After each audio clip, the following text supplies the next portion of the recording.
Mother? Mm-hmm.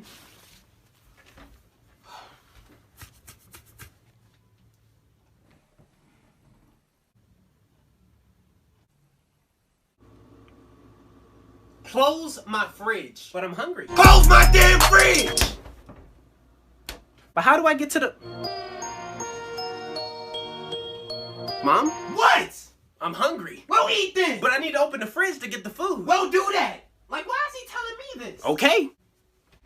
Excuse me! What, you need to get through? My electricity! Close the fridge! But you just said it. Close it! Okay, you know what? I'm done! Because I don't have time for this. What are you doing? Yeah, I'm gonna just go out and pick something up to eat. All that food in the fridge and you about to go out to eat? You won't let me go in the fridge! Now why would I not let you go in the fridge? Like, how dumb do you sound? Just grab what you need. How do I grab what I need out the fridge when I don't know what's in it? You won't let me look! Oh, I'm sorry. I deeply apologize. My voice. I didn't mean no harm. Yeah, you don't want these problems. I don't want those problems. Now go! Yes, ma'am.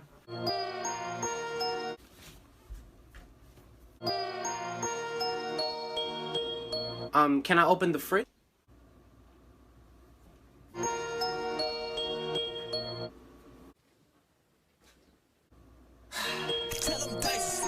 Close my fridge! That's it! No! Where are you going? Look, I'm not leaving, but I'm gonna eat regardless. I'm gonna call something in, I'm gonna get something delivered. So this is the thanks I get. The appreciation for all my hard work.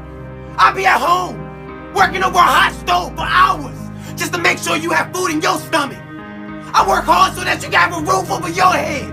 And this is the thanks I get. This is how you treat me. Everything I do, everything, I do it for you. You. And you can't be grateful enough to just appreciate the little things I do.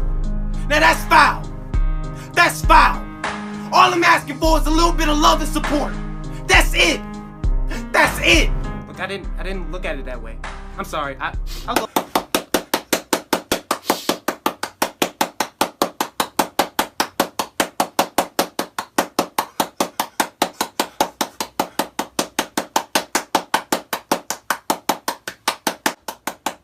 Gina, get the hell out of here.